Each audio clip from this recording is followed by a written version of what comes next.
오늘은요, 지난 시간에는 그 애굽에 대한 멸망을 예언을 해드렸죠. 오늘은 블레셋에 대한 멸망에 대한 예언입니다. 오늘은 먼저 이 블레셋에 대해서 조금 살펴보는데요. 블레셋은 그 말 의미는 팔레스타인이라는 뜻이 있습니다. 블레셋. 지중해 있는 그 그레타 섬에서 이주해온 그런 바다 민족으로 이렇게 알려져 있습니다. 근데 그것뿐만 아니라 셈, 함, 야벳 중에 우리가 노아의 그 아들들 중에 함이라는 아들의 또한 후손이기도 하다라는 이야기입니다. 잠깐 소개하면은요, 초기에는 이들이 부엘세바 지방에서 살았는데요, 후에는 지중해 연안 가나안 서남 해안에 정착하게 되었다고 합니다. 그리고 한 5개의 주요 도시로 형성이 되는데요, 그들이 그 팔레스타인 지역에서요, 에그론, 아스돗, 아스글론, 가드, 가사, 현재의 가자, 이런 지역들로 이렇게 구성되어 있습니다. 한 5개 정도. 당시에 매우 블레셋은 강력한 그런 군사력을 가지고 있었던 가나안 지역을 장악하고 있는 그런 민족이었고요. 여호수아 13장 3절에 보면 그것이 이제 언급이 되어 있습니다. 옛날에 일찍이 군사 강국을 이루어서 전쟁에 능한 민족이라는 소문이 있었을 때에, 그때가 이스라엘 백성들이 출애굽했던 때가 있었습니다. 그때 출애굽해서 애굽으로 혹시나 인도하는 곳까지 도착하지 못하고 무슨 일이 있을까 지레 겁을 먹고 했던 이유 중에 하나가 이 블레셋의 용맹함과 힘에 대해서 이스라엘 백성들이 알고 있었기 때문에, 와, 우리 이러다가 저 블레셋에 죽는 거 아니야? 이런 상황까지 있었던 거예요. 그래서 하나님이 우회해서 갈 수 있도록 또 허락한 이 이야기가 출애굽기 13장 17절로 또 18절에 보면은요, 또 그런 이야기도 좀 언급되어 있습니다. 이스라엘과 굉장히 적대 관계에서 성경에 보면 계속 이스라엘하고 아주 앙숙인 듯한 이런 일들이 계속 있습니다. 삼손 시대부터요, 특별히 그들이 호시탐탐 이스라엘을 점령하려고 했을 때에, 그때 사사들을 통해서 하나님께서 또 이스라엘을 구원하시고 하는데, 그때 사사기 14장 18장 등에 보면은 이 블레셋과의 또 전쟁이 언급이 되어 있습니다.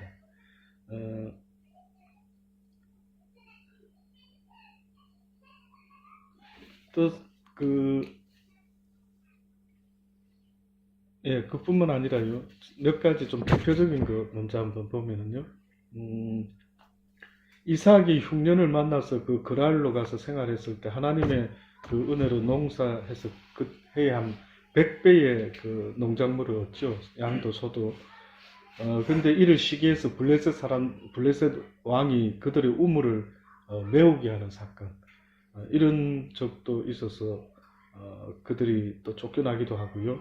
또 엘리 제사장 시절에 전쟁터에서 여러분 기억나시죠? 법궤를 가지고 출전했다가 빼앗기게 됩니다. 그때도 블레셋한테 빼앗기게 됩니다. 다윗이 골리앗을 쳤을 때 이 골리앗이 어느 나라 장군이었습니까? 블레셋이었습니다. 골리앗도. 이런 대표적인 이제 싸움과 전쟁, 다툼, 이런 것들이 있었습니다.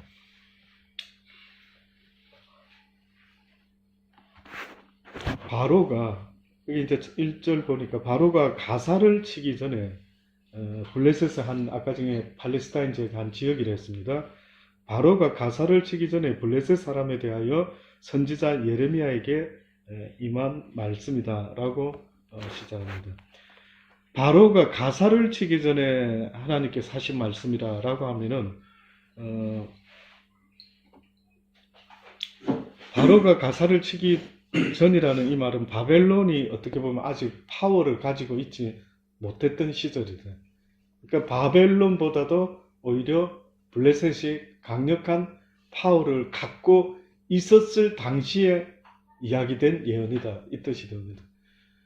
우리가 아는 것처럼 지금 흐름은 전체적으로 바벨론이 막 유다를 이제 끝장내고 다 막 이런 쪽에 있었기 때문에 얼핏 생각하면은 이 블레셋은 또 어디서 갑자기 나왔는가 싶죠. 근데 이 예언은 그때 예언한 게 아니라 블레셋이 강력했을 때, 어떻게 보면 바벨론이 아직도 큰 세력을 가지고 하지를 못했던 어떤 시절에 아마 이미 있어졌던 예언이다라는 것을 먼저 언급을 하는 것 같아요. 여호와께서 이같이 말씀하시되 보라, 물이 북방에서 일어나 창이라는 시내를 이루어 그 땅과 그 중에 있는 모든 것과 그 성읍과 거기 가는 사람들을 엄몰시키리니 사람들이 부르짖으며 그 땅 모든 거민이 애곡할 것이라. 자, 이것은 지금 블레셋이 이런 일을 당하게 될 것이다라고 하는데, 여기 보니까 물이 북방에서 일어나 이렇게 하죠. 여기서 북방에서 일어난 물이라고 하는 것은요, 바로 바벨론을 이야기합니다. 그러니까 하나님의 이 성경을 읽다 보면은 하나님이 즐겨 쓰는 표현이 있는 것 같아요. 나라가 일어났다라고 이렇게 표현하셔도 되는데, 어떻게 보면은 물이 북방에서부터 일어나 창이란 시내를 이루어 그 땅과 그 중에 있는 모든 것과 그 성읍과 거기 가는 모든 자들을 엄몰시키리니 사람들이 부르짖으며 그 땅 모든 거민이 애곡할 것이라. 힘센 것과 굽치는 소리와 달리는 병거, 바퀴에 울리는 소리에 아비의 손이 풀려서 그 자녀를 돌아보지 못하리라. 그러니까 얼마나 상황이 급박하게 일어나서 막 그 블레셋이 그 바벨론의 침략을 받았을 때 손 한 번 제대로 써보지 못하고 심지어 아비가 그 자녀를 보호하는 이런 상황도 여의치가 못할 것이다. 돌아보지를 못한다는데, 이는 블레셋 사람을 진멸하시며 두로와 시돈에 남아있는 바 도와줄 자를 다 끊어버리시는 날이 이름이라. 여호와께서 갑돌섬에 남아있는 블레셋 사람을 멸하시리라. 갑돌섬, 내가 아까 전에 서두에 잠깐 언급했던 것처럼 그레타 섬에서 이주했다고 했죠. 그 갑돌섬이라는, 그때는 갑돌섬이라 불렀던 모양입니다. 그래서 이 갑돌섬에 남아있는 자라 할지라도 결국은 다 멸망하게 될 것이다라고 예언을 하고 있습니다. 블레셋 사람과 그 전쟁했던 모습들이요, 조금 언급되어 있는데 한번 그거 조금 더 한번 언급을 잠깐 하고요, 또 넘어가도록 합니다. 사사기 3장에 보면은, 그것도 이제 앞으로 여러분 보실 때 그게 블레셋이었구나, 그때 일어났던 사건이 블레셋과의 이스라엘 백성들이 부딪혔구나 하는 걸 한번 기억하시게요. 이 사사기 3장 31절로부터 보면은요, 에후세 후에 아나세 아들 삼갈이 사사로 있어 소모는 막대기로 블레셋 사람 600명을 죽였고 그도 이스라엘을 구원하였다. 이 전쟁도 바로 블레셋과의 전쟁이고요. 열왕기 하 18장 8절에 보면 블레셋 사람을 쳐서 가사와 그 사방에 이르고 망대에서부터 견고한 성까지 이르렀더라 하는, 이것도 블레셋과의 싸움입니다. 역대하 21장 16절에도 보면은요, 여호와께서 블레셋 사람과 구스에서 가까운 아라비아 사람의 마음을 격동시키사 여호람을 치게 하셨으므로 그 무리가 올라와서 유다를 침노하여 왕궁의 모든 재물과 그 아들들과 아내들을 탈취하였으므로 말제 아들 여호아하스 외에는 한 아들도 남지 아니하였더라. 이것도 결국 블레셋 사람과의 전쟁 이야기입니다.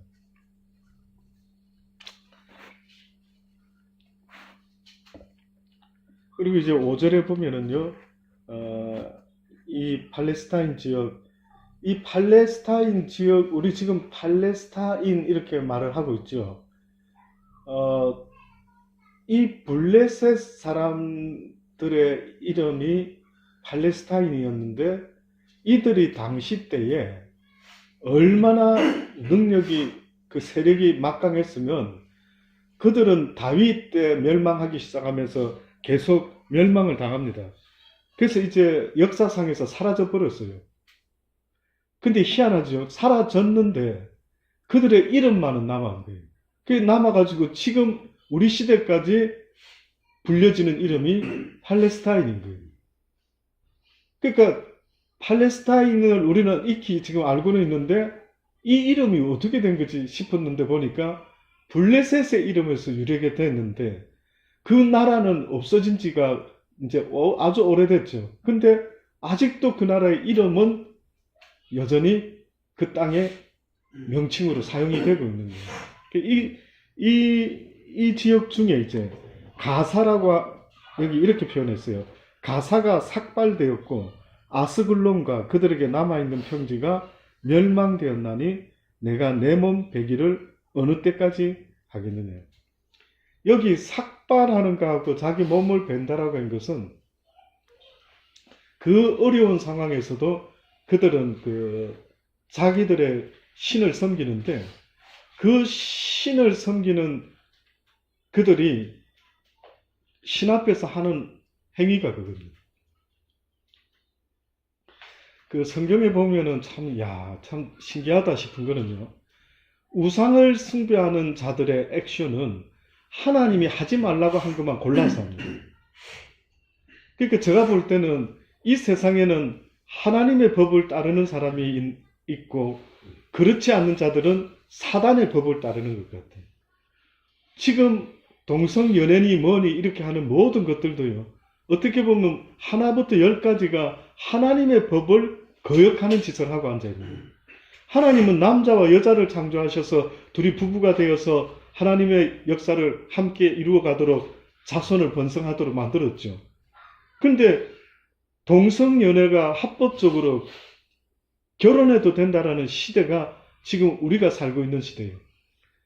혹시 여러분은 어떻게 느끼는지 모르지만 성경을 보면 이제까지 살아왔던 역사 속에서 동성연애가 법적으로 합법화된 시대가 언제 있었을까 보면 그런 적은 없었습니다.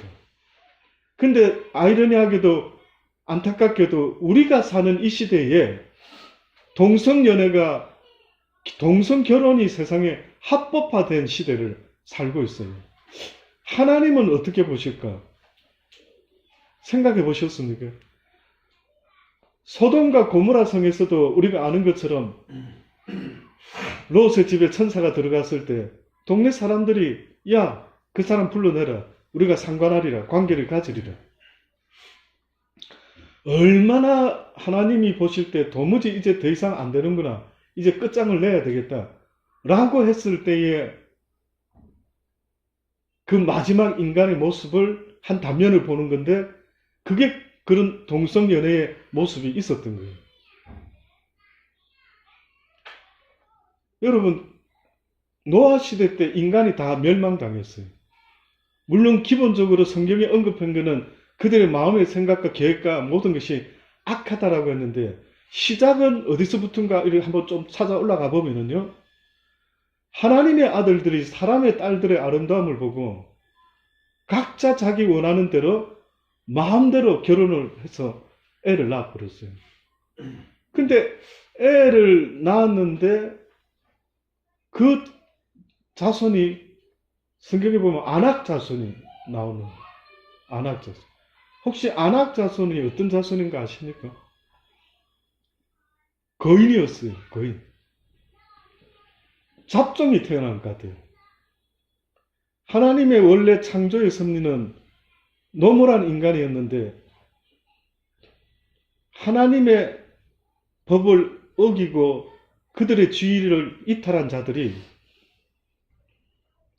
이게 신학교에서요. 이거는 보통은 잘 언급은 안 합니다. 근데 신학교에서 논쟁을 하는 것 중에 이게 있어요.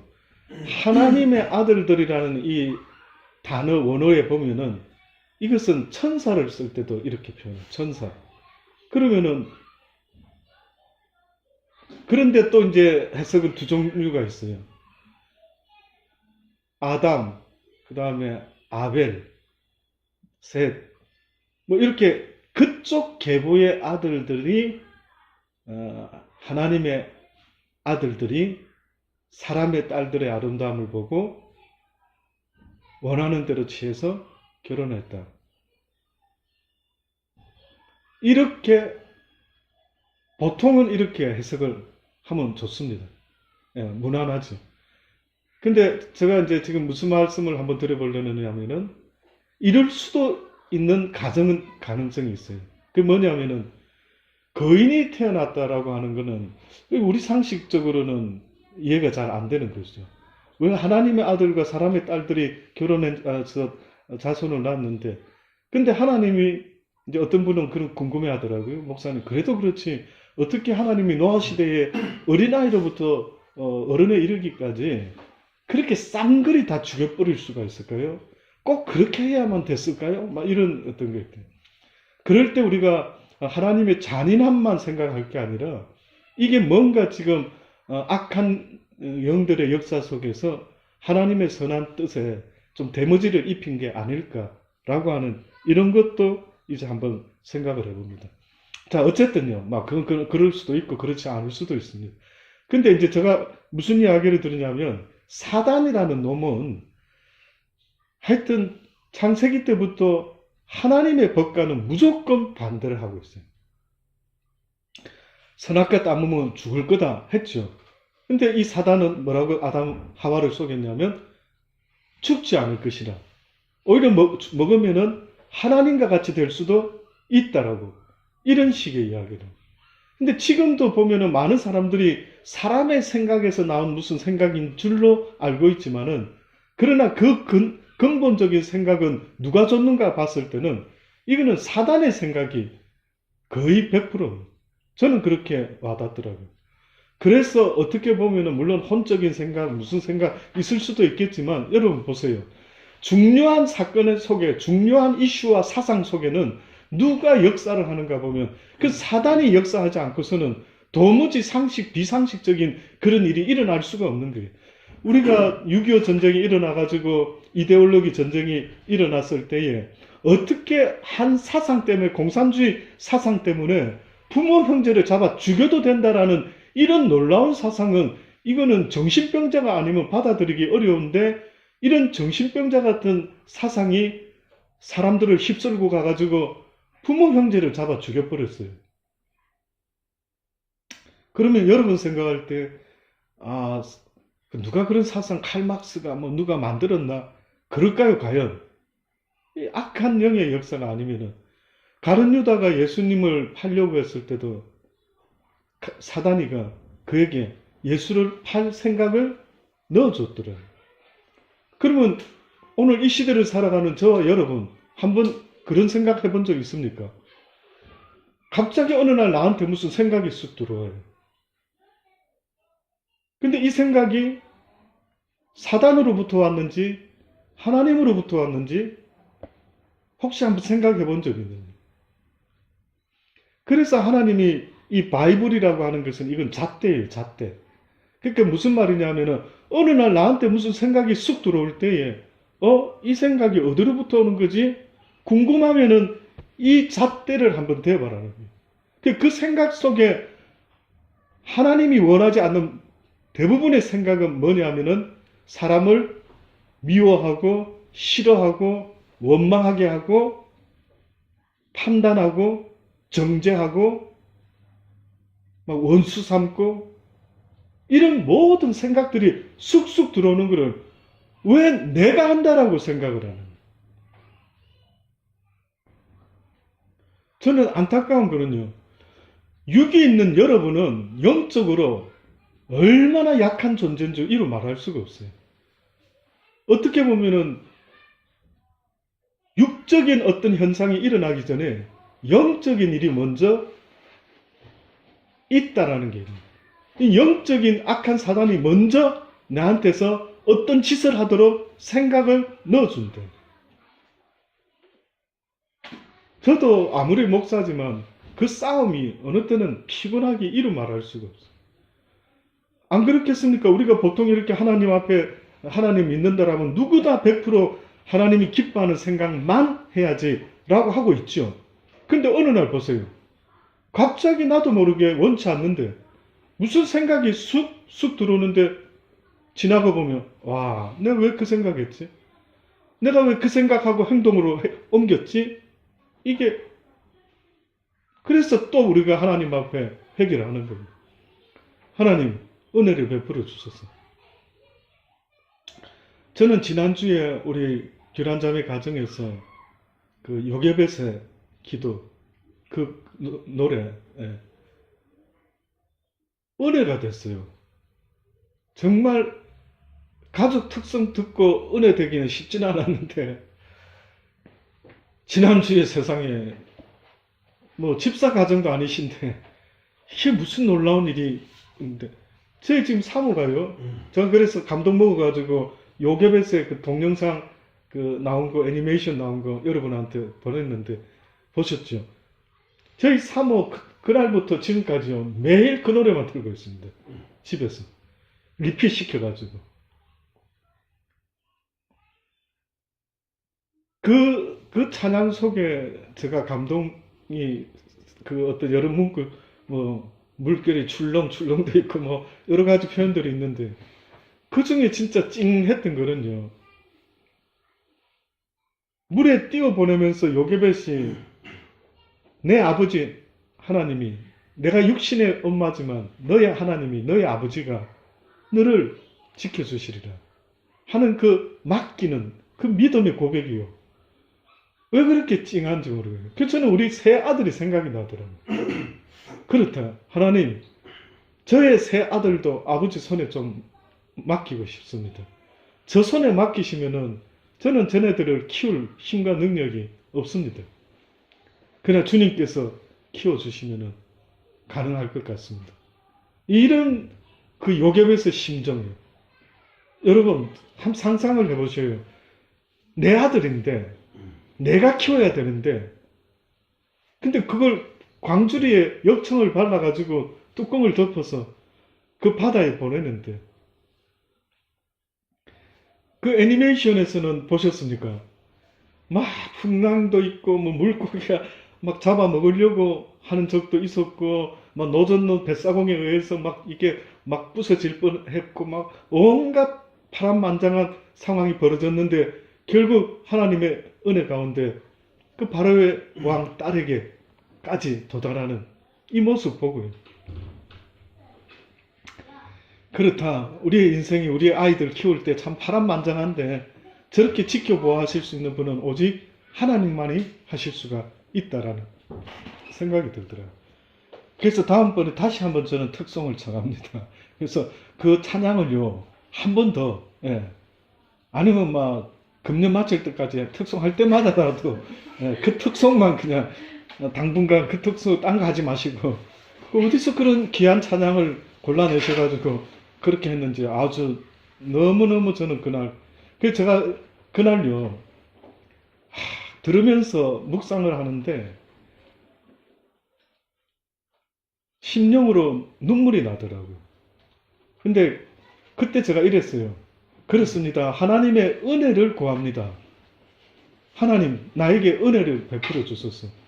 나에게도 그 요게벳의 기도와 같이 나에게도 이 영혼에게도 아버지 은혜를 베풀어 주옵소서. 내가 살면서 하나님의 은혜를 구한 이렇게 강력하게 구한 시간이 몇 번이나 있었을 거예요. 저는 요즘 특별히 자꾸 은혜가 생각이 나더라고요. 아버지의 은혜가 아니면은 살 수가 없습니다. 나한테 주여 은혜를 부어주소서. 아프지만, 가난하지만, 뭐 힘들지만, 그걸 능히 이길 수 있는 것은 하나님의 은혜가 필요합니다. 나에게 이 세상을 살아갈 때 모든 걸 이길 수 있는 넉넉한 힘은 하나님의 은혜가 그것이 나에게 감동을 주지 못하면 내 삶은 어떻게 보면 메마른 쩍 말라서 비틀어진 마른 땅과 같지 않을까 하는 생각이 듭니다. 어떻습니까, 여러분? 여러분, 심령이 촉촉하게 젖어서 살아가십니까? 여러분, 능히 어려움과 힘듦을 감당할 수 있는 그런 심령으로 살아가셔요? 아니면 힘들고 어려울 때마다 넘어지고 쓰러지고 힘들어하고 소리 지르고 비명을 지르는 이런 삶을 살아가십니까? 저는 어제 우리 노예의 엄영근 목사님이라고 계시는데 함께 식사를 잠깐 하고요. 저희 집에 와서 교제를 나누다 보니 세상에 1시에 만났는데 저녁 7시까지 있었어요. 근데 이야기를 해보는데요. 제가 참 목사님들하고는 어떻게 보면 참 신앙 이야기든 뭐든 참 이렇게 쉽지 않더라고요. 오히려 노예에 가서도 오히려 하나님 이야기 나누고 이렇게 해야 되는데 그게 잘 안 돼요, 사실은. 그래서 노예에서는 저는 거의 이 벙어리 같이 아마 노예 사람들이 이럴 거예요. 제가 앞에 서는 걸 굉장히 낯가리고 뭐 입도 뻥끗 못하는 이런 쪽으로 아마 알고 있을 수도 있을 것 같아요. 말을 거의 안 합니다. 벙어리 같이. 근데 그분하고 이야기를 나누는데 그 생각과 깨달음 이야기가요. 어떻게 아멘이 그렇게 되는지 대화가 되는 거예요. 너무 기분이 좋은 거예요. 내가 아는 아버지를 이분도 이렇게 알고 있으시구나. 특히 그 사모님도 아주 바르게 표현을 너무 와닿게 하시더래요. 근데 그분이 했던 말 중에 아멘, 아멘, 절로 됐던 게 있었어요. 이런 표현이 있어요. 그분은 49살 때요. 냉방병을 앓았답니다. 시작이 됐다. 그러니까 샤워를 할 때나 뭐 조금만 빨리 관리를 못하면은 몸이 너무 차가워가 쓰러진대요. 추워서 아파서 더더더더 옷을 입고 뭘 하는데 더더더더 그 10년 동안 지금까지 그렇게 살아오고 있죠. 근데 이분이 처음에는 이제 저를 위로해 주려고 제가 신장이 안 좋고 이러니까 본인도 그 고난 속에서 막 하나님 빨리 데려가 달라고 막 온갖 이런 힘든 하소연을 하고 이랬답니다. 근데 그 사모님은 그 고난 속에서요, 뜻밖에도 뭘 깨달아 가시는데, 이 고난 속에서 하나님이 주시는 하나님의 선하신 뜻이 있으리라 믿어 의심치 아니하고, 이 고난도 같이 가자. 이 고난도 같이 가자. 이 고난을 싫어하고 버려버리고 싶고 없애달라고 기도하다도 안 되니까 하나님 앞에 왜 내가 남보다 이런 어려움을 이렇게 했는데 이제는 이 고난과 같이 가겠다. 그러면서 그분은 한 가지 깨달았대요. 이 땅에서부터 천국을 이루지 못하면, 이 땅에서부터 내 심령의 낙을 이루지 못하면 내가 죽어서도 하늘나라에 가기가 어렵겠구나 하는 것을 확연히 깨닫고요. 그때부터 천국을 이루기 위해서 어떤 어려움과 고난과 힘듦이 있을지라도 항상 긍정적인 하나님의 선한 뜻만 쳐다보기로 작정을 합니다.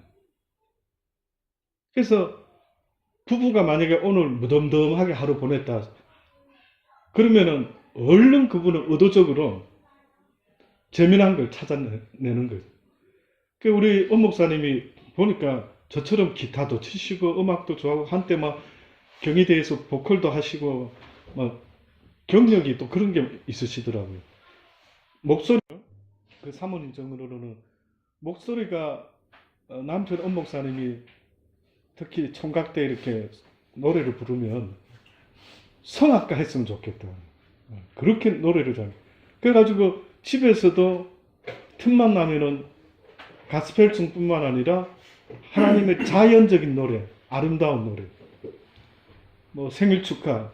저도 우리 사모한테 생일 축하 불러줄 때 겨울에 태어난 아름다운 당신은 이렇게 불러주면 되게 좋아하거든요.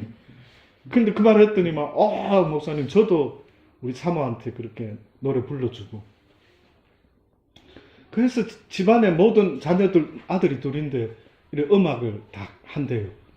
그래서 어떻게 하든 살아가는 삶 속에서 우리 가정부터, 내 심령부터 천국을 이루며 살아가려고 무던히도 그 이후로부터 그 깨달음 속에서 그렇게 애쓰고 있다라고 하더라고요.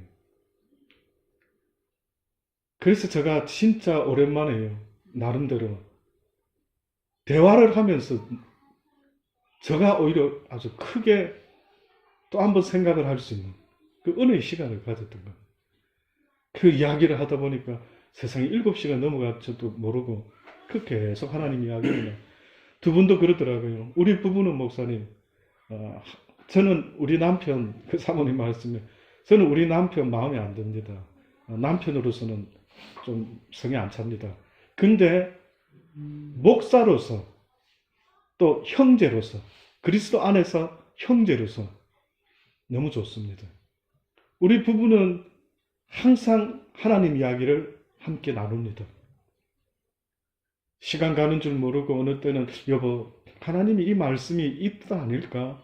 아니 그럼 나는 이런 것 같은데 이렇게 우리 부부는 늘 하나님 이야기를 이렇게 나누는 그리스도 안에서 형제로서는 너무 좋습니다. 이야기를 하더라고요.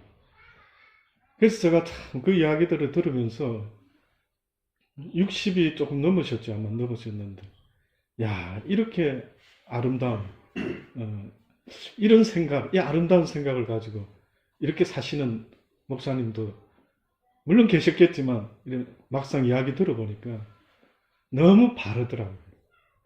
저는 의외로 오래전부터 알았는데 옛날에 저기 그리스도 신학교인가요? 그 건다이모스 지금 무슨 저쪽 알파크루스인가요? 예. 거기 제가 강의하고 다녔을 때에 그때 그분이 오셨던 것 같아요. 와가지고 학생 비자로 하면서 거기서 같이 강의했는데 나는 기억이 잘 안 나가 다 잊어먹었는데 저를 다 기억을 하고 있더라고요. 그때 왜 목사님 같이 강의하지 않았습니까? 아 그때 목사님이 학생이 아니고 그랬습니까? 학생이 아니었다.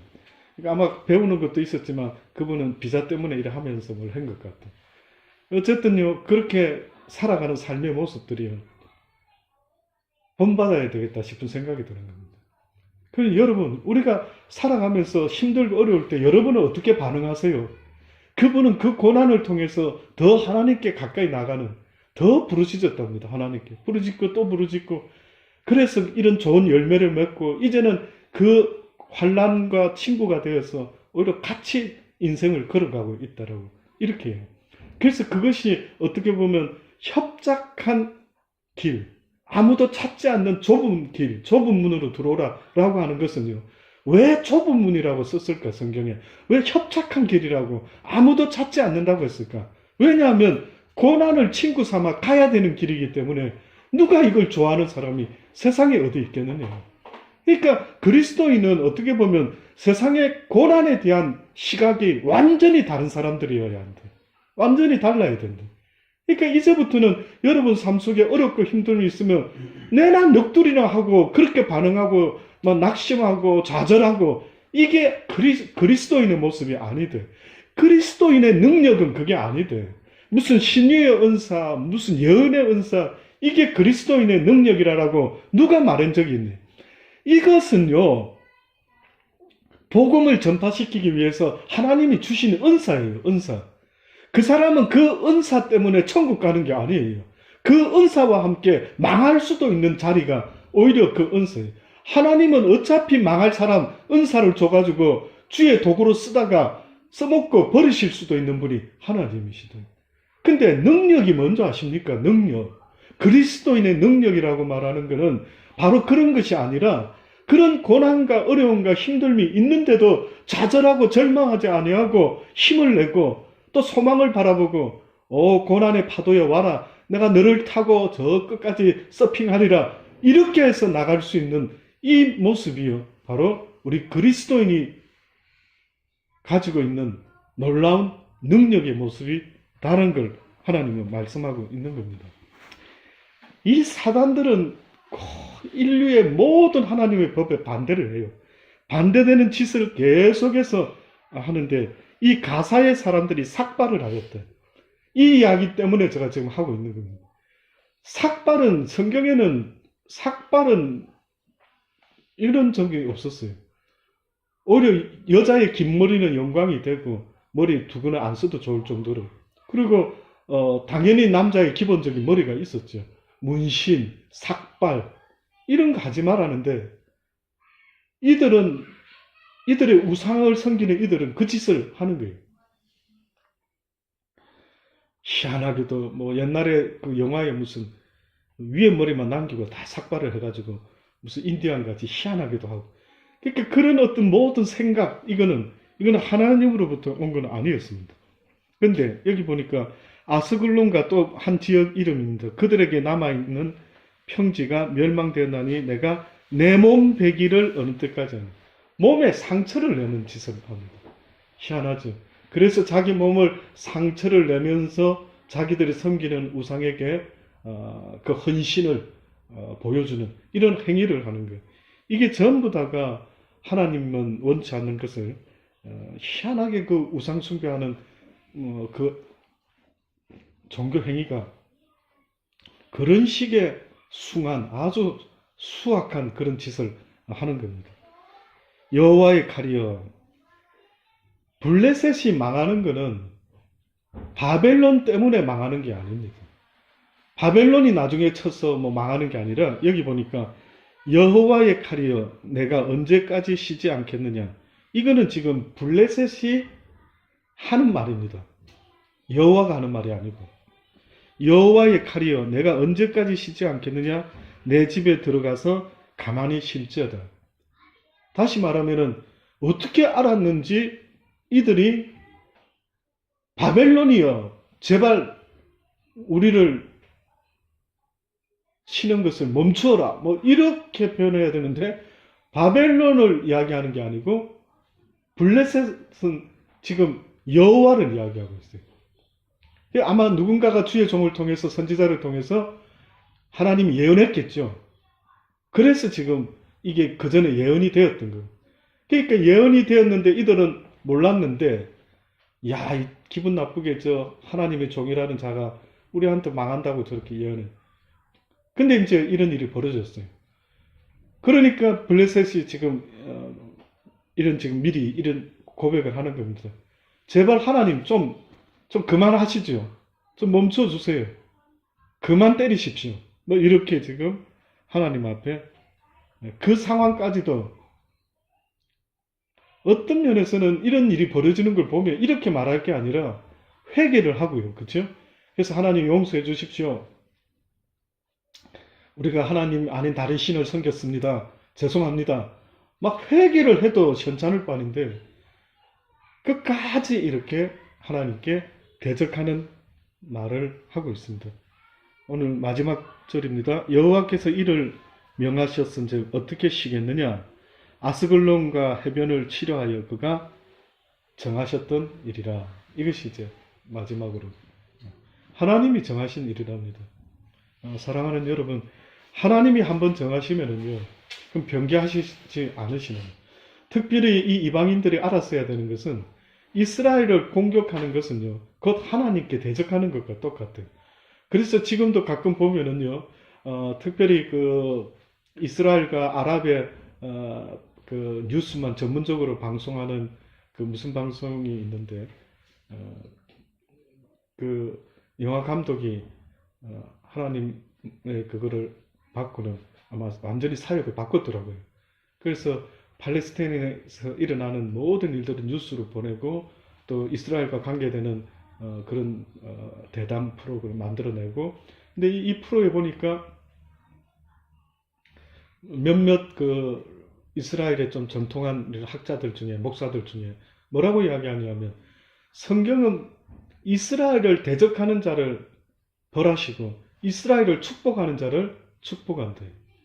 근데 안타깝게 우리 대한민국은, 여러분 대한민국은 이스라엘하고 어떤 관계인 것 같습니까? 혹시 어떻게, 예. 친한 관계죠. 대한민국하고요? 네. 그렇지 못합니다. 그렇지 못합니다. 얼마 전에도 이스라엘 수상이 대한민국을 방문하겠다면, 여러분 뉴스 보면은 웬만해 방문하면 다 뉴스에 나오죠. 근데 이스라엘 수상이 방문하는 것을 거절했어요. 대한민국에서. 처음에 한번 몇 년도인가에 수교를 한 것이 뉴스에 있더라고요. 근데 그 이후로부터 바꿔버렸어요. 왜 바뀌었는가를 보니까요. 이스라엘을 싫어하는 아랍의 모든 나라들이 기름을 팔고 있는데, 만약에 대한민국이 어떻게 보면 이스라엘과 가까이 지내겠다 하는 것은 곧 주변 아랍 국가와 등을 지겠다 하는 것과 똑같은. 그러니 어떻게 보면 대한민국에서 뭔가 조금이라도 유익되는 쪽을 이렇게 선택한 것 같아요.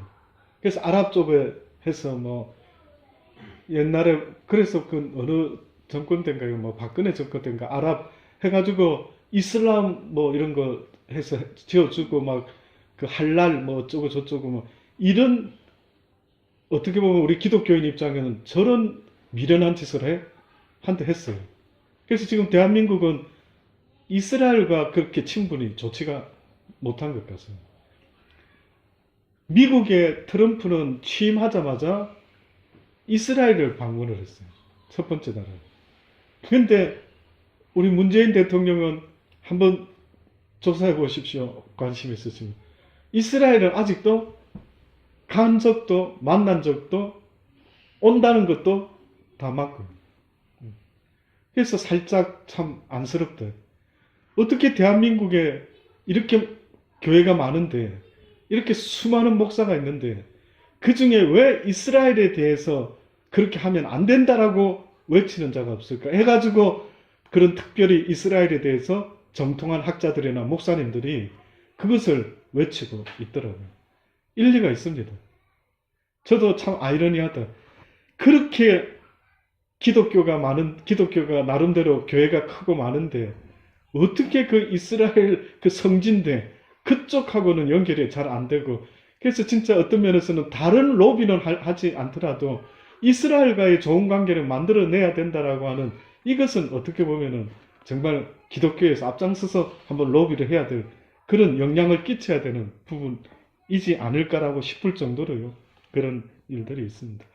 어쨌든 하나님은 분명히 이 애굽과 오늘 블레셋을 통해서 언급하는 것은 이스라엘 백성을 치는 자들 내가 멸망시킬 거라.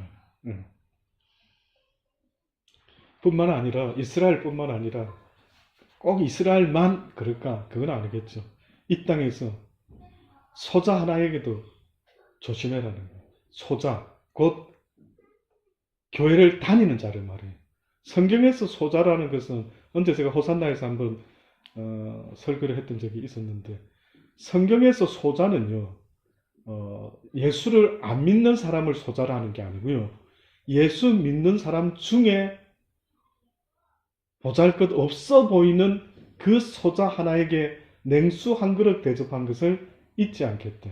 근데 그 소자 하나를 너희가 실족을 시키면은 연자 맷돌을 목에다 메고 바다에 빠뜨리는 것이 오히려 너한테는 나을 것 같아.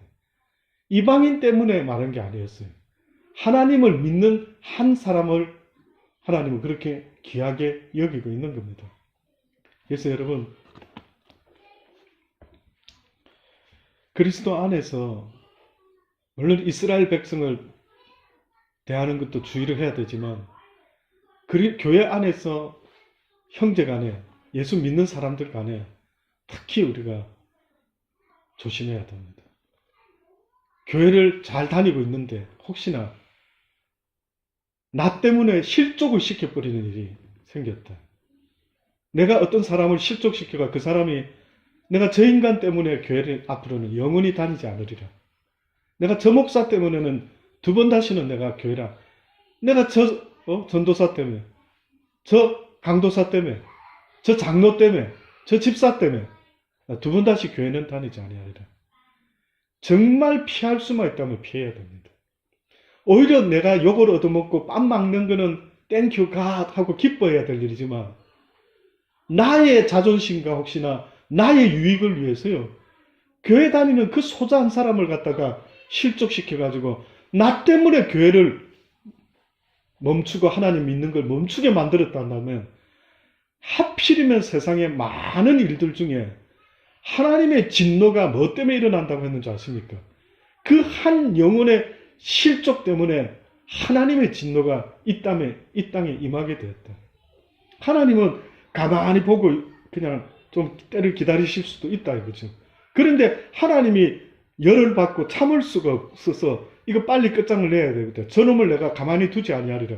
그게 뭐냐면 한 영혼을 실족시키는 이 일이 바로 그런 일이 될 수가 있습니다. 그래서 여러분 꼭 그런 것들은 우리가 명심해서 오히려 하나님을 기쁘게 못할 망정 하나님께 분노케 하는 어리석은 자는 되지 말아야 된다는 거 잊지 마시고요. 우리 살아가는 날 동안에 나 때문에 난 당신을 만나서 너무 기쁩니다. 난 당신 같은 사람이 있어서 커피 마실 때마다 함께하고 싶어서 참으로 기분이 좋습니다. 이렇게 되는 존재들이 돼주면 얼마나 하나님 기뻐하실까. 저는 여러분이 다 그렇게 되었으면 좋겠어요. 무엇으로든 어떤 스몰 띵이라 하더라도요. 나만이 어떻게 보면 나타낼 수 있는 나만의 아름다운 영역. 예를 들어 우리 안강도사 자동차 우리 교회에서 아마 차 관계 되면 거의 다 우리 안강도사한테 물어보세요. 안강도사 이거 차 어떻게 별거 아닌 것 같지만요. 다른 사람은 할 수가 없는 거예요. 그 안강도사 그걸로 설명해주고 또 도와주고 모두가 보면 나만이 할 수 있는 게 있단 말이죠. 또 우리 태희 사모는 피아노를 치고 우리 강영 집사는 요즘 또 나눈 선교회 때문에 또 나름대로 막 이래저래 섬기고 있고 모두가 있지 않습니까? 모두가 눈에 띄는 사람도 있고 전혀 눈에 띄지도 않는데 묵묵히 자기만이 할 수 있는 그 아름다운 모습으로 사람들을 섬기는 이들이 있단 말이죠. 그게 저는 하나님이 각 지체가 서로가 연합해서 하나님의 아름다운 사랑의 탑을 만들어내는 이것이 바로 우리의 그 하나하나가 모여질 때 많은 사람들이 하나님의 영광된 사랑의 모습을 느낄 수가 있지 않을까라는 생각을 하는 것입니다. 성문 집사가 희선 집사랑 병원에 얼마 전에 갔다 왔습니다. 마침 이제 통역 때문에 우리 사모랑 같이 갔다. 감사하더라고요. 제가 우리 사모가 또 그렇게라도 도움이 될 수 있다면 감사하다. 영어 못하는 사모보다 그래도 영어를 좀 하는 사모가 그래도 은혜구나. 그래서 왔는데 성문 집사가 이제 사모한테 전화가 왔어요. 성문 집사가 곧 나 데리러 갈 거라고. 그래서 왜 그러냐 그러니까 식사하자 했는데 사모가 그때 약속이 있어가지고 점심 못 먹고 이제 괜찮다고 다음에 하자고 했는데 그 목사님 집에 계십니까? 그 목사님하고 식사하겠다고. 픽업하러 온대요. 그래서 이제 식사를 같이 잠깐 점심을 먹는데 너무 좋아하는 거예요. 이때까지 스페셜 닥터 만나가지고 돈 한 푼도 안 주고 나온 적은 오늘 처음이었다면서. 너무 고마워하고 감사하더라고요. 그러면서 하여튼 너무너무 벌써 해피 얼굴이. 그리고 마침 결과도 나쁘지 않고 너무 좋아요. 그래서 제가 참 기분이 좋더라고요. 참 뭔가 해줄 게 있어서 참 좋다. 여러분 우리 받는 것도 물론 좋아요. 나쁘지 않는데 근데 여러분 사실 사람 몸에서요 사랑을 베풀었을 때 나오는 그 기분 좋은 엔돌핀 이건 이루 말할 수가 없습니다. 그러니까 하나님이 우리를 지으셨을 때 사랑 받기만을 원해서 사랑만 받으면 나 기분 좋아 이렇게 안 지어졌더라고요. 오히려 사랑을 베푸는데 어때요? 기분이 이상하게 어디선가 그러니까 이 사랑은 어떤 사랑인가 보니까요. 부모가 자식에게 거저 주는 사랑이 있죠. 우리는 세상에서는 부모가 자식한테만 주는 게 어떻게 보면 부모의 사랑이라 하는데 우리 아버지의 사랑은 어떻게 보면은 모든 이웃에게 이 사랑을 전하고 나타내는 이것이 바로 어떻게 보면 하나님 아버지의 사랑이다라고 하는 겁니다. 그래서 저도 그런 걸 언젠가 깨닫고 나서부터는 스몰 띵이라 하더라도 베풀고 나누려는데 최선을 다해봅니다. 그러면 가난해질까요? 그렇지 않을까요? 저는 생각해 보니까 가난해지지가 않아요. 저는 옛날에 이렇게 베풀었던 거, 우리 김문봉 집사 있죠?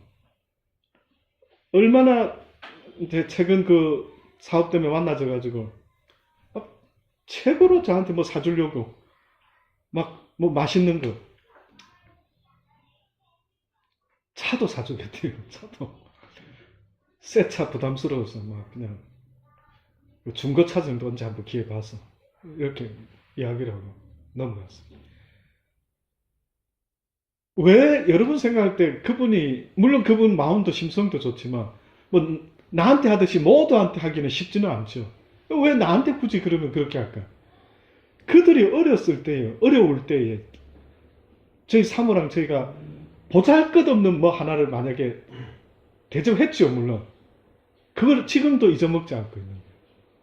지금도.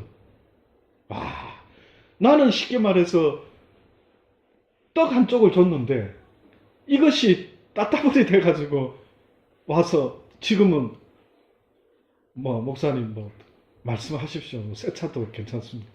세상에 이런 경우가 어디, 부모 형제도 이렇게 하기 쉽지 않는데 이런 이야기를 들어봤어요. 여러분, 내가 성자한테도 뭐 우리 애들 한 번씩 이래요. 왜 우리 먹을 거 안 남겨놓고 다 줘버리냐 이래요. 그래서 제가 그럽니다. 아들아, 있을 때 나눌 수 있다면 그것도 하나님의 은혜인데 그것이 언젠가 또 다른 아름다운 모습으로 하나님이 대갚아 주신다. 하나님. 너도 살아가면서 누군가 도와줄 일이 있고 베풀 일이 있으면 항상 찬스 놓치지 말고 떡 한 조각이라도 그렇게 해야 된다. 네 필요할 때만 사람들한테 도와달라고. 그럼 너는 그러면 도움 없이 살 수 있을 것 같으냐? 아니다. 너도 그렇게 해야 된다. 아빠는 네가 다른 것보다도 그렇게 네 지식도 베풀 줄 알고 네 힘도 능력도 있으면 사람들에게 베풀고 섬기는 거, 이거는 하나님이 아주 기뻐하는 거라. 잊지 말아라. 말로 해서는 안 되니까 저희들은 본을 보여주기는 하지만은 언젠가 그들도 깨달을지, 또 하나님이 그 자손들에게 부족한 우리를 통해서 은혜를 베푸셔서 그들에게 또 넘치는 은혜가 어떻게 흘러갈지 그건 알 수 없어요. 그러나 우리의 삶은 그래야 된다. 이것이 바로 그리스도인의 아이덴티티. 그리스도인이라고 한다면은 세상 사람과 달라야 되는데 뭐가 달라야 되느냐? 우리들은 하나님의 영광과 빛과 소금의 모습으로 그리스도의 사랑을 사람들에게 나눠주는 자들이 돼요. 이것이 우리가 다른 거죠. 그러니까 여러분 꼭 잊지 마세요. 살아가면서 진짜 조그마한 초콜릿이라도 항상 우리 여자분들은 특히 가방 들고 다니죠. 지나쳐서 가방 있죠. 우리 애들 거 사탕만 넣지 말고 넉넉히 넣어가지고 항상 어떤 애들 친구 만나면 사탕을 주는 거예요. 조금이라도. 이거는 습관이 돼야 됩니다. 나누는 습관은 우리 모두의 습관이 되줘야 됩니다. 그래서 결국은 이스라엘 백성에도 선을 베풀었었으면 이런 일이 없었을 텐데 이들은 결국 망하게 된다라고 하는 걸 예언을 듣게 됩니다. 다시 기도하시겠습니다.